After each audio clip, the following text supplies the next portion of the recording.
I'm Edmund Barry Gaither, Executive Director of the National Center of Afro-American Artists and a co-chairman of the Boston Juneteenth Committee. Welcome to Program 2 of our 11th Annual Juneteenth Emancipation Observance, presented this 19th day of June 2021. Each year, our committee agrees upon a theme that will guide our program. This time around, it is interrogating Juneteenth history as our teacher.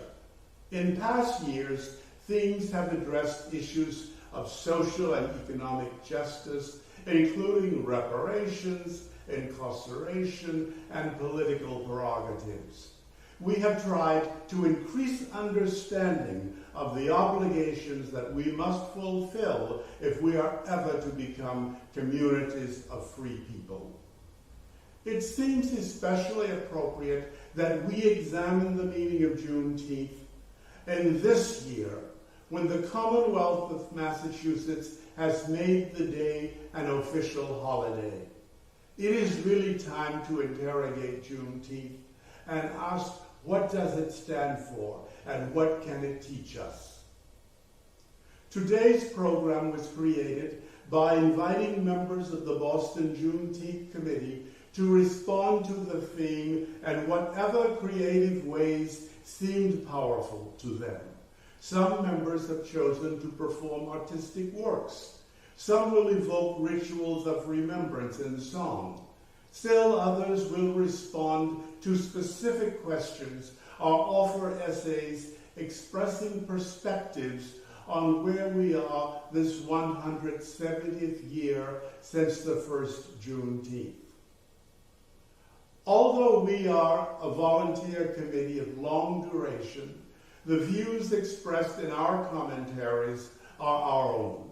Joining me in hosting the show is the chairman of the Boston Juneteenth Committee, Sister Jamada Abdel-Khalik Henry Smith. Jamada is very active in civic, cultural, and religious affairs in Roxbury and more generally in the city.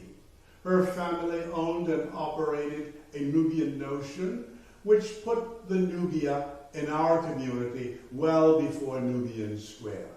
Our show is formatted like a magazine, with concise entries punctuated by flashcards that provide useful information, including historical notes that you might not have known. Sit back and enjoy the adventure that we promise to you. We'll get started with Jamada talking with Mrs. Wilma Brown, wife of the late Ralph F. Brown, Jr. Mrs. Brown, Yes. tell us about it. My husband was very active. So, how did he become involved with Juneteenth? And at what level? How did he? Well, I know we used to go down to the Little Way Thomas house, to the park, and Ben Hake used to have the flag raising there. And I think Ben Hake started that back in 1993. And we used to go down for that. And then he would have some Juneteenth too started. And my husband got involved with Ben. And after a while, next thing I know, my husband was doing it. And he started with down at the Delaware Thomas house. And then after a while, he started doing it up at Franklin Park during the Roxbury homecoming.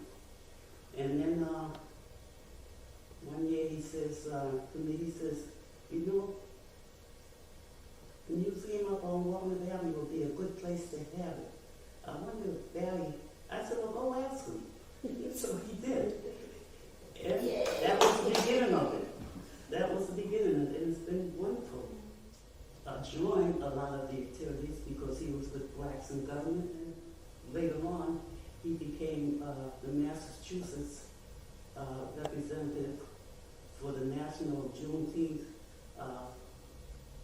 Committee to make it a holiday. Juneteenth, a national holiday. He was the Massachusetts chair for that.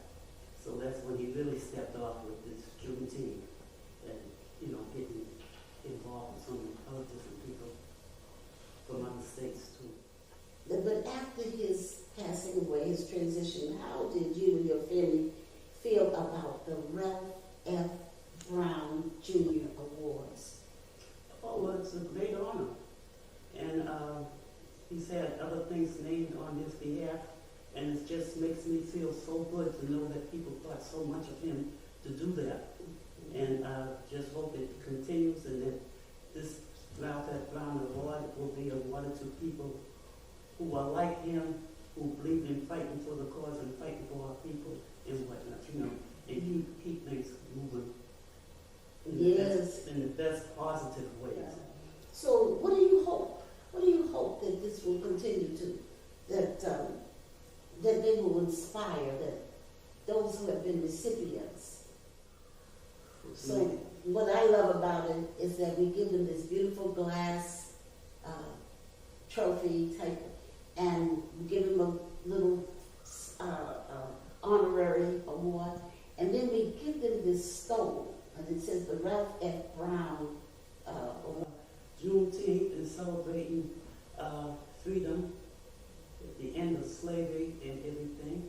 I think it's a good time, and I think people are learning about so many different things that black people have done that we didn't know about.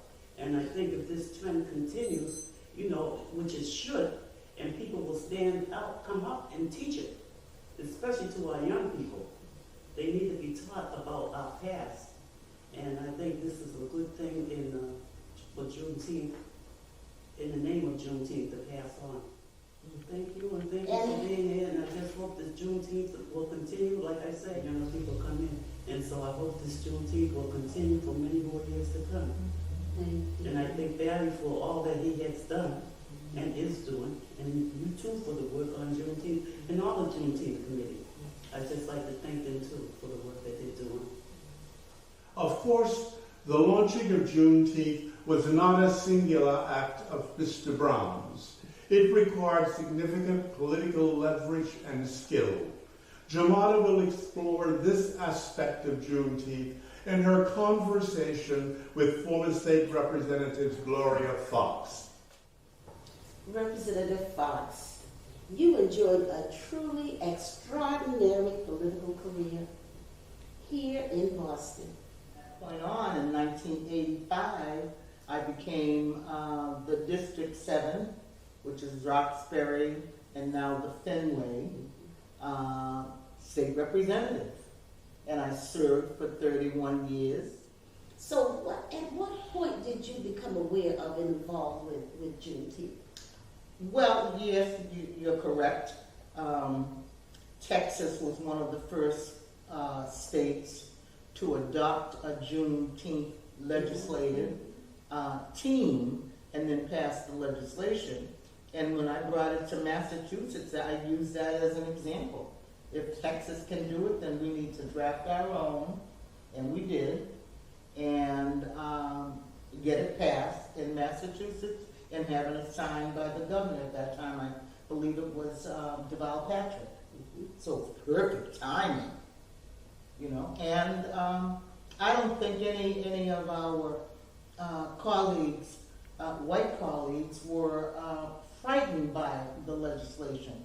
By the time we talked it up, showed the examples of all of the other states that had already adopted it. So about Juneteenth itself and your involvement with, what did it represent to you about when you became aware of it and to your colleagues? You touched on that a little about your white colleagues and just your colleagues in general. Well, it's interesting that I would be the one to bring it forward when Byron has always been seen. Byron Rushing has my colleague and one of the senior members also in the Massachusetts Legislative Black and Latino Caucus. But I was the one that was the most active nationally.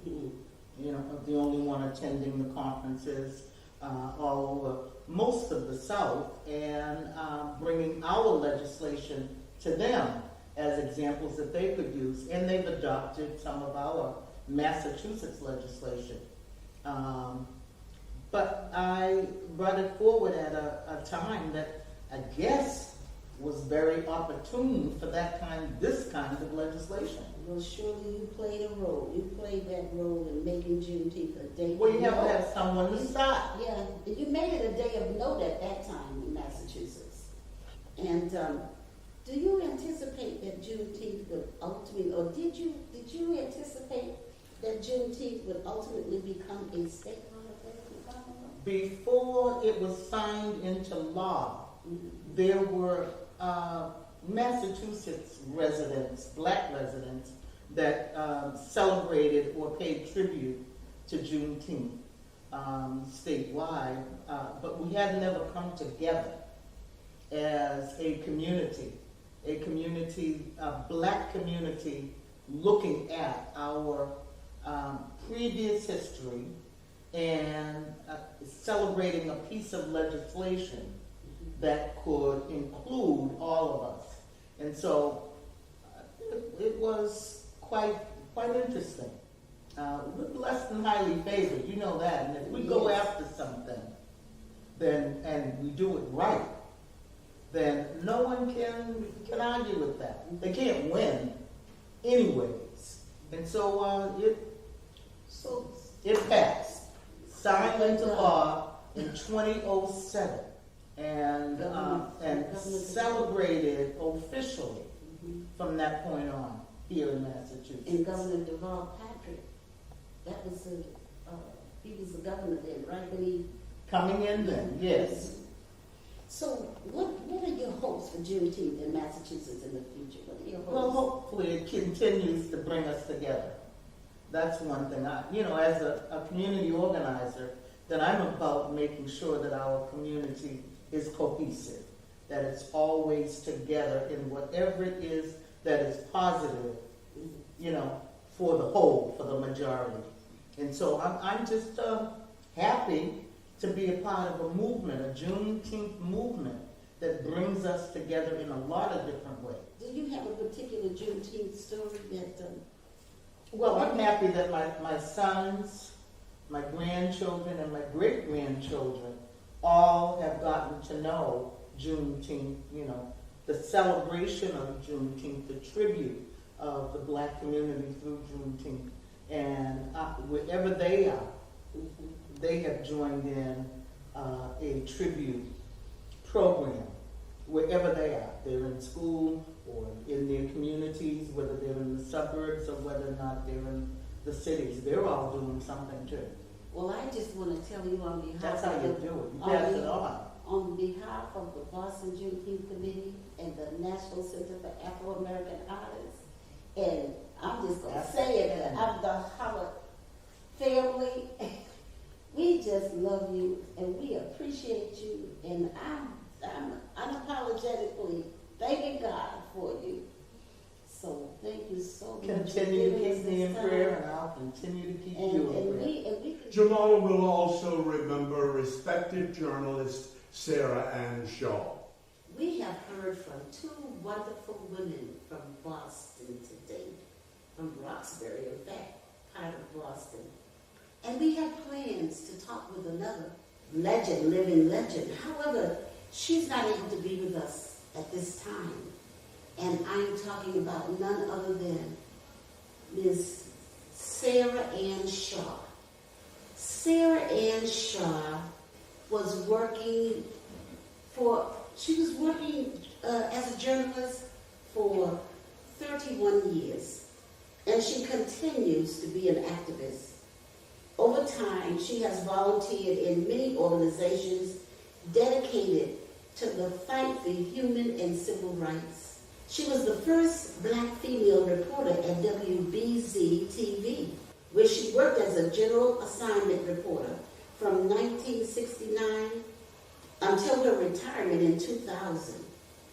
During that time, she was one of the most prominent reporters covering school desegregation, providing balance during the violence at Boston's high schools. And with her being a lifelong resident, I'm just going to say this. I just remember, you don't have to be too much older than a person when you're younger. But when I was a little girl on Humboldt Avenue, this pretty lady would walk down the street, and I would would just look up at her. And I guess what I was saying is, when I grow up, I'm going to be like her. And she would walk down the street, and who knew but God that was Miss Sarah Ann Shaw. So it's just a personal attachment that she has, but she has put on people throughout the city. But Sarah Ann Shaw has always been one of those who have promoted us and supported us. And so we just wanted to recognize her today and thank God for her. Thank you. As an emancipation celebration, Juneteenth originated in Texas and migrated from there in all directions. It was not originally New England's Emancipation Remembrance. That would have been watch night for Boston. What does Juneteenth mean to you? That's a fundamental question. Samuel Pierce from our committee posed it to his friend Leon Wilson. Mr. Wilson is the executive director of Boston's Museum of African American History. Here are his thoughts. By proclamation, they were free. What happened, and it's partially, some say, due to communication, some say it's due to intention, and some say that intention was because there was free labor in the South and part of their very strong economy. There was no desire to tell those who didn't know that they were free. The result is Juneteenth.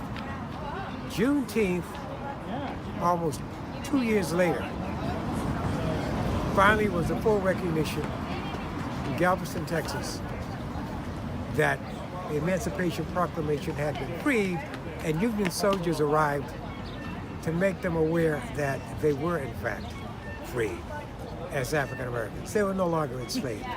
So Juneteenth is, for African Americans, much more symbolic of what it is for the rest of America as July 4th. Juneteenth is a day of celebration. It is a day of recognition of freedom, and a jubilee, as they're often called, is a recognition, celebration, and a party that goes with you're now free. So I want to underscore Juneteenth for African Americans as relates to freedom is our July 4th. Thank you. Thank you very much, Mr. Wilson. The committee strives to be representative of the African diaspora. We have members from Caribbean and African backgrounds. The question occurs naturally, what might Juneteenth mean to such families and households?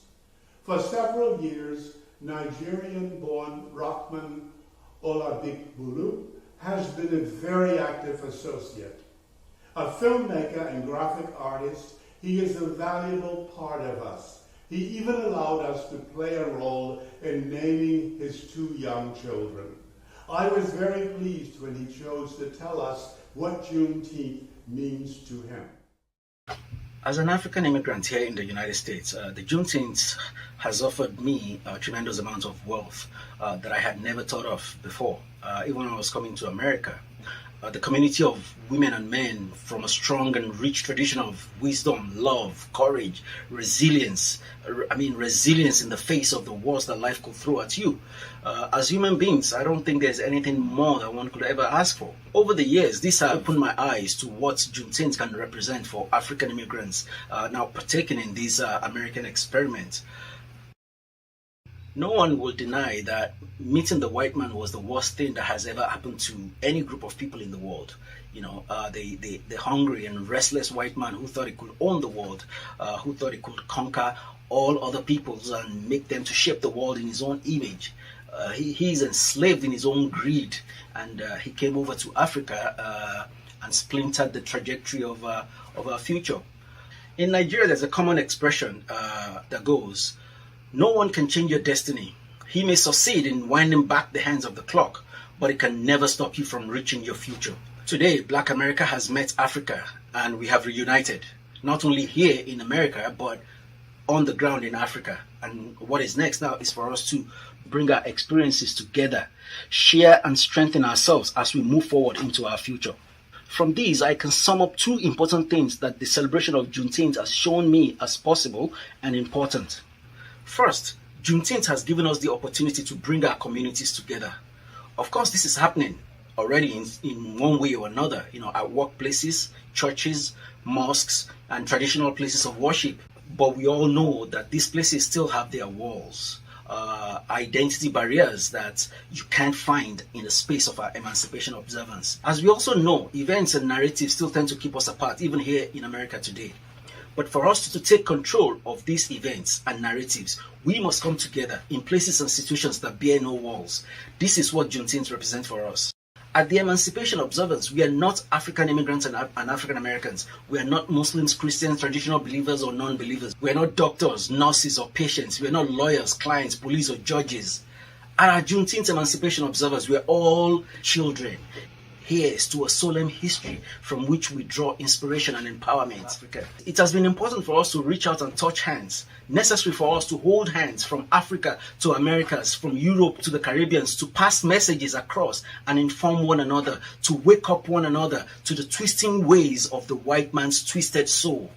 Nonetheless, many times we have been blindsided by white lives lived in white lies. When verbs were used to free our enslaved brothers and sisters, clauses were added to keep them back in chains, reversing the direction of their progress, pulling back the hands of the clock. Slavery ended, but it gave birth to the prison industrial servitude. Slavery died and Jim Crow inherited. These I have come to learn in the few years that the spirit of Juneteenth has baptized me. In our Emancipation Observance, chains broke from my ankles and wrists, whereas I had thought I came to America as a free man. I realized how, as Africans in Africa, many of these shackles remain around our necks while we celebrate the contraptions given us as our independence from white rule. Participation in the Juneteenth celebration and the Boston Organizing Committee opened my eyes to question the state of affairs back home in Africa. Who knows what invisible children had colonialism hatched while it pretended to be dead and heading out of Africa? Who knows? The 13th Amendment gave birth to 13 new shackles here in America. How many blood-sucking leeches have the white lives leaving the motherland left to grow and guard their white lies? It has been shocking and enlightening to me how I have come to see the history of Africa since independence. And I think African immigrants in America could learn to see the true nature of decisions and events that have conspired to send us out of the land we love so much and that we hate to leave. Perhaps we could also learn about reasons why many of us tend to gyrate towards the white narratives of events in America and which end up creating a wedge between us and our next of kin, the African Americans.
Or should I stay?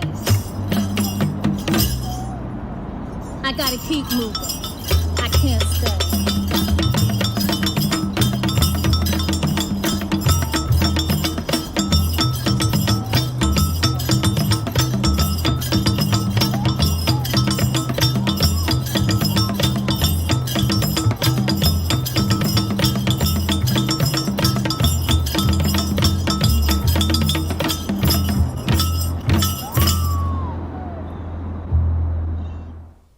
Boston could do with a little of Brooklyn, and that's exactly what Reverend Andrea Manny Payne brings to us.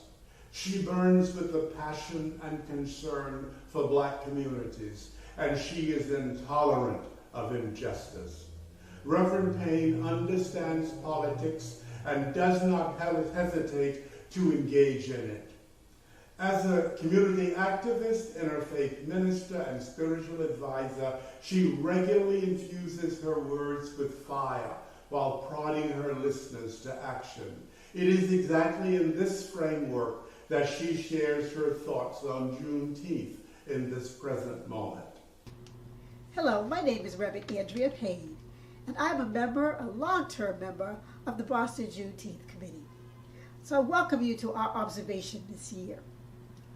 This year's theme is Interrogating Freedom, and that means that we're looking at what has happened regarding freedom from when we were emancipated, supposedly, until now. And the reason why I say supposedly is that although we're celebrating the end of slavery with Juneteenth, slavery never ended in this country. The 13th Amendment to the United States Constitution says that you can be held a slave if you have been convicted of a crime. You can become an indentured servant, and you can be held as a slave. So when you think about that, slavery has never ended, because there are millions of people in jail in this country who have been duly convicted of a crime, and the vast majority of them are black. Does this give you some idea now about the prison industrial complex and why it exists? Because actually those people who are duly convicted of a crime, can be deemed to be slaves, and they can be deemed as involuntary servitude. And so when you think about, like last summer, people were fighting those fires in California, and they were getting paid $1.50 a day. Doesn't that sound like slavery? These are people who were in prison. They were being released to fight the fires in California, and they were getting like $1.50 a day, $1.50 an hour, or something like that. So that is one thing that we need to be cognizant of, that slavery never ended. The second thing that we need to be cognizant of is the fact that the United States Constitution can be amended. Article 5 of the United States Constitution outlines the way in which the Constitution can be amended. And it can be amended if 3/4 of the state legislatures call a constitutional convention. So there's two ways. I'm just going to focus on the second way. If 3/4 of the United States state legislatures call a constitutional convention, they can rewrite the Constitution by adding amendments. They can do whatever they choose to do. So right now, the Republicans have ownership of 30 state legislatures. They need to have 34 state legislatures before they can call this constitutional convention. So therefore, they're 4 legislatures away. So when you think about what is happening now with these voter suppression laws, with the recall of the governor of California, we are being set up to have a constitutional convention called by the Republicans, who will then do whatever they want to do to the Constitution and to the civil liberties and rights of all of us. So these are things that we need to be pondering. And not only do we need to ponder these things, we need to take action. And the first action is spreading the word. So I will ask anybody who's listening to this to please go and investigate the 13th Amendment to the Constitution and Article 5 of the Constitution, and then spread the word. And from there, we should take committed action to make sure that these laws are changed so that all people are truly free.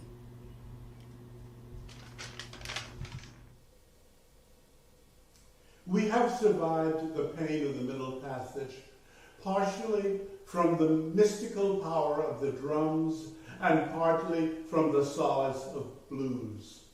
Sister Marie Furman and her associates take us back to that moment with a little percussion and a harmonica.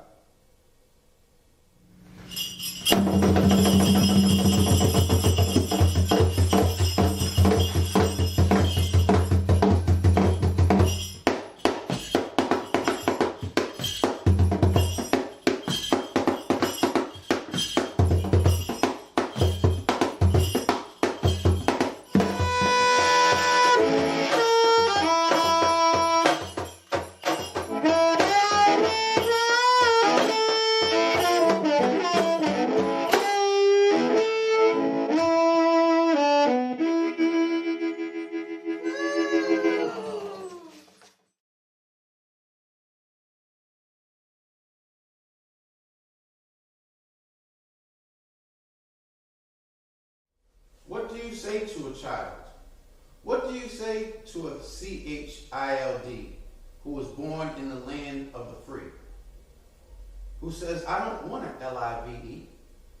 If people are just going to discriminate against my skin and racial profiling, every time I try to spend my hard-earned US dollars in a department, STORE, I would probably say yes, in some respect, you're RIGHT. Life is like chess, and nothing in this world is free. While I agree that the U.S. has the potential of being a great country, there's always room to IMPROVE, and further guarantee unequivocally it is the BEST.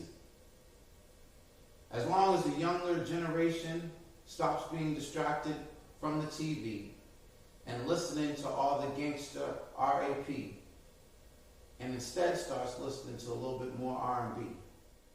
What do you say to a child? What do you say to a child who was born in the land of the free, who says, I don't want an LIVE if people are just going to discriminate against my skin and racial profile me every time I try to spend my hard-earned US dollars in a department, STORE? I would probably say yes, in some respects, you're RIGHT.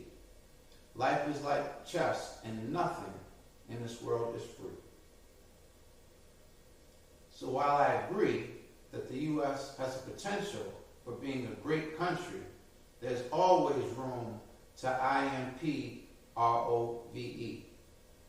and further guarantee unequivocally it is the BEST. But first, the next generation has to stop being distracted from the TV and all the fancy jewelry and stop listening to so much gangster RAP. Listen to a little bit more R&B. I said, imagine if the government didn't build prisons based on a fourth grader's reading level and instead built public universities where they could get their law degree. Don't squander your opportunity. Never give up HOPE. Because remember, young child, you are younger than me.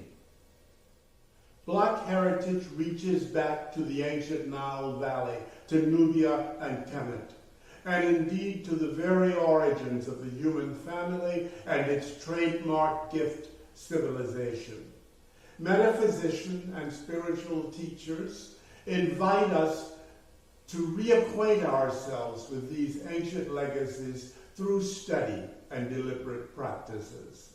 Sister Marie Furman and Paula Poore, sisters in real life, open a window for us with their mentor, Dr. Nateri Nelson, offering us access to a deeper part of ourselves. Sister Furman is president of Black Biz Ball, and her sister Paula is a community activist, business owner, and Pan-Africanist. Hotep, everyone. Hotep means peace, and we're happy to be here. My name is Sister Paula Corgay. I, too, am a member of the Juneteenth Committee, and my company's name is Africa Love. I take people to Africa, and I sell beautiful items from Africa as well. I'm going to introduce you to my beloved sister, Dr. Nateri Nelson. Dr. Nateri Nelson has been a friend of mine for over 20 years, and now I want to introduce you to her. She wrote a beautiful song that will heal us, and she's going to talk to you about her song. Greetings, everyone. Hotep. Yes, as I am Dr. Nateri Nelson, and I am a metaphysician, a clinician, and an educator, and co-founder of the Academy of Kemetic Education and Wellness. Also a researcher and author of several titles, one entitled Ka'aba, Building a Lighted Temple, in which this song may be found on page 121. A brief history about the song is that I was on retreat and I just heard in my spirit these words coming through, the ancestors speaking, and for me to be the voice of these words that were coming through. And of course, my first thought was, oh my goodness, I can't sing. Why is Spirit giving me a song? But I was dutiful to get that little piece of paper that I had on me and a pen and write the words down. And it is entitled Reascension into Sacredness. Spirit brought this sister, Nora Bell, to likewise study in the Academy of Kemetic Education and Wellness. And she is going to give voice to this song as a beautiful songstress, which she is. So we give praise to Sister Paula and Sister Nora.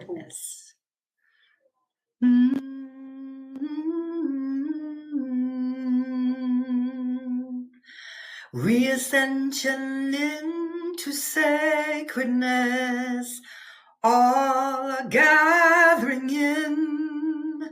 Reascension into sacredness, from the four winds. Sing with me. From the four winds, from the four winds. From the four winds, from the four winds. Sing with me. The rising sun's in sight, the rising sun's in sight. The rising sun's in sight, the rising sun's in sight. The rising sun's in sight, the rising sun's in sight. The rising sun is in sight.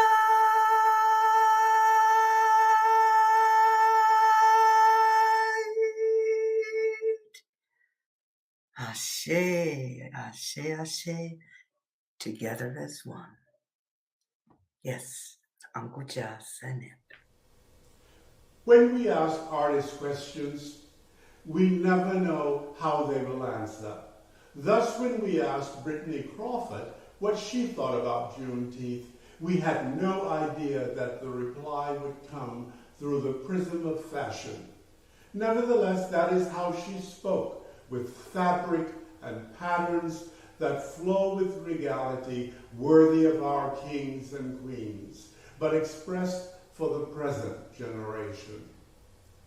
Freedom of Heritage is performed, designed, and presented by Brittany Crawford. Hi, my name is Brittany Crawford.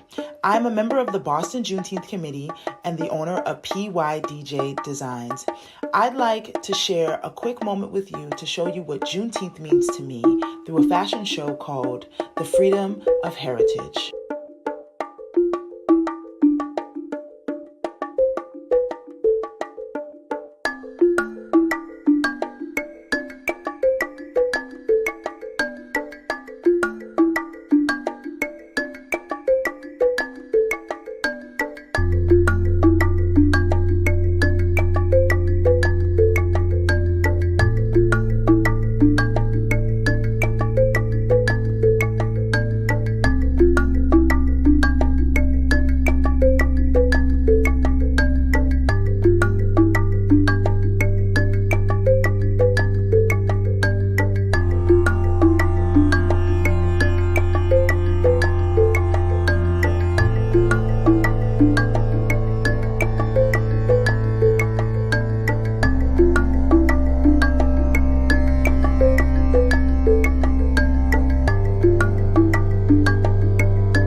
understood in the context of colonialism, transatlantic slavery, and the dehumanization of black people and other people of color.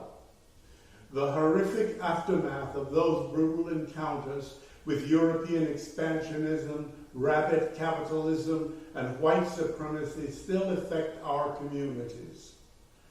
Imam Abdullah Farooq of the Mosque for the Praising of Allah has set forward a powerful essay in which he talks about what we must do for ourselves. Diaspora. We owe it to ourselves, we owe it to our ancestors to know what the diaspora is. It is the scattering or spreading of a people from their homeland and settling in another land. In the context of black Africans, it means the spreading of Africans due to the slave trade or movement of Africans to the lands of their colonizers. We were spun out of Africa, scattered throughout the world. Our scattering can be divided into two principal parts: the transatlantic slave trade by Europeans who brought millions of Africans to the Americas, and the migration of Africans from colonized African countries. We were a people taken from West and Central Africa. We were captured and shipped to the Americas to be enslaved by way of the transatlantic slave trade between the 16th and the 19th centuries. When we look at the transatlantic slave trade in numbers, we see that North America received more than 12 million, and South America more than 4 million, of which nearly 3,500,000 were sent to Brazil. We were nothing but cargo, to be used, abused, and disregarded as humans. When we begin to consider present-day populations of Africans in the diaspora, there are more than 108 million in Brazil, more than 46 million in the United States, in Haiti more than 12 million, and in Jamaica more than 2.5 million. Whereas in Europe, there are more than 5.5 million in France, more than 2 million in the United Kingdom, and as many as 1 million in Germany. So where are we today? In this map of the world, the countries that are indicated in black have populations of black Africans that are more than 90%. In the countries that are in dark brown, there are 75 to 90%. In the countries that are in lighter brown, 25 to 50%. And in the countries that are in the gold, they are 12 to 25%. In the countries that are in the yellow, there are significant minority black population. So what must we do to bring ourselves back together again? We have to come to know who we are, know the power of unity, and to act on what we know. So who are we? Firstly, we are humans, sons and daughters of the first man and woman created by the Almighty. We are Africans, the sons and daughters of kings and queens, farmers and artisans, scholars, hunters, warriors, mothers and fathers. We are children of the black diaspora, stolen from our motherland, robbed of our names, our culture and religion and traditions, and still we rise. We are black, beautiful, and gifted. As we have been commanded by the Almighty Wise, hold tight to the rope of Allah altogether, and be not divided. Division is not an option. If we are to ever see future success, it will be because we look back, reached back into our past, and from the lamp of knowledge, rekindle our passion for truth, faith, and freedom. We will never find freedom and success if we continue to dream without a plan of our own, a plan that can make dreams real. We cannot continue to use information given to us by our captors and expect not to remain captive. The ideals and standards by which we live must undergo careful revision. There must be a paradigm shift. What we now consider as wholesome, or at least harmless, might well be diseased or totally noxious. A new criterion must be sought. We owe it to ourselves. We owe it to our ancestors. Our future is in our hands. So we must struggle all together as a single family. We owe it to ourselves. We owe it to ourselves. We owe it to ourselves. We owe it to ourselves. We owe it to ourselves. We owe it to our ancestors. Our ancestors. Our ancestors. Our ancestors. This journey has given us a lot to think about. It has also flagged some work for us to do. Indeed, before Juneteenth spins into just another commodified holiday of ball games, drinking, and feasting, before Hallmark makes the cards, we need to remind our community that there is still much work to do to make freedom real. You are right, Verity. Juneteenth should be a thoughtful holiday, one for which some portion should be focused on the business of freedom, community building, honoring our forebears, and recalling the cost at which our liberty and security even was secured at that. There will still be time for the baseball, the dancing, and the barbecue, and the rest of the fun and games. Thank you for joining us today. Our program was conceived and produced by the Boston Juneteenth Committee and the National Center of Afro-American Artists. We are especially grateful for the enormous work contributed by committee members and for the gracious assistance of videographer Ted Lewis of Telu Productions. We invite you to join us for other events coming up on the museum grounds this summer, including a summer solstice observance on June 26th at 8 p.m., jointly presented with Nubian Geographic. A community ritual, putting your touch on greatness, on July 10th from 11 a.m. to 2 p.m. We will wash and wax eternal presence. Putting your touch on greatness won't finish the summer. For other festival events coming up in the rest of the summer and in the early fall, including our annual Big Head Festival, for which dates are still to be set. Let us part by singing our anthem, Lift Every Voice and Sing, words by James Weldon Johnson and music by J. Rosamond Johnson. Until we meet again. Lift every voice and sing, till earth and heaven ring. Ring with the harmony of liberty. Let our rejoicing rise, high as the listening skies. Let it resound loud as the rolling sea. Sing a song full of the faith that the dark past has taught us. Sing a song full of the hope that the present has brought us. Facing the rising sun of a new day begun, let us march on till victory is won. Stony the road we trod, bitter the chastening wrought, felt in the days when hope unborn had died, yet with a steady beat has not our weary feet led to the place where our Father sighed.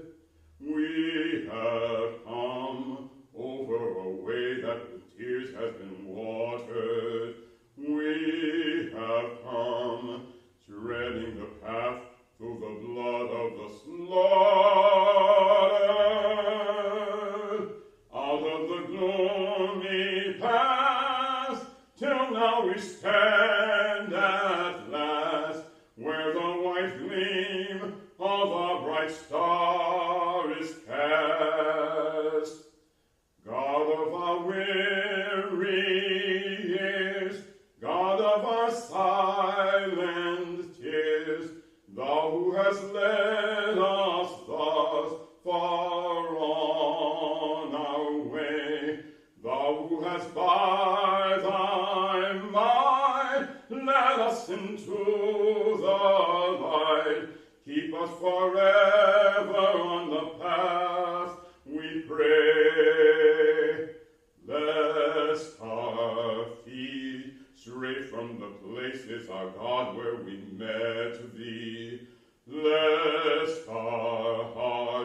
drunk with the wine of the world, we forget thee.